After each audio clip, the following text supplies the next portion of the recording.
Bwana, klabu ya Simba imetangaza rasmi kwamba watautumia uwanja wa Meja Jenerali Isamuhyo uliopo Mbweni jijini Dar es Salaam kama uwanja wao nyumbani katika mchezo wa dabi ya Kariakoo utakaochezwa Mei 3, 2026 majira ya saa 12 kamili za jioni. Mwanzo kabisa mechi ilipangwa kuchezwa katika uwanja wa Benjamin Mkapa majira ya saa 11 za jioni, lakini ratiba ikabadilika na sasa mechi hii itapigwa kuanzia majira ya saa 12 kamili za jioni Mei 3 katika uwanja wa Meja Jenerali Isamuhyo. Katika taarifa ambayo imetolewa leo hii na bodi ya ligi ilikuwa nasomeka kama ifuatavyo: Bodi ya Ligi Kuu Tanzania TPRB inatangaza mabadiliko ya uwanja wa mchezo namba 169 wa Ligi Kuu ya NBC msimu wa 2025-2026 kati ya klabu ya Simba na klabu ya Young Africans maarufu kama Kariakoo Derby.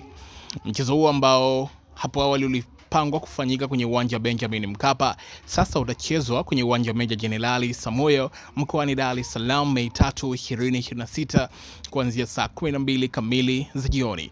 Sababu ya mabadiliko hayo ni uwanja wa Benjamin Mkapa kuwa kwenye matengenezo.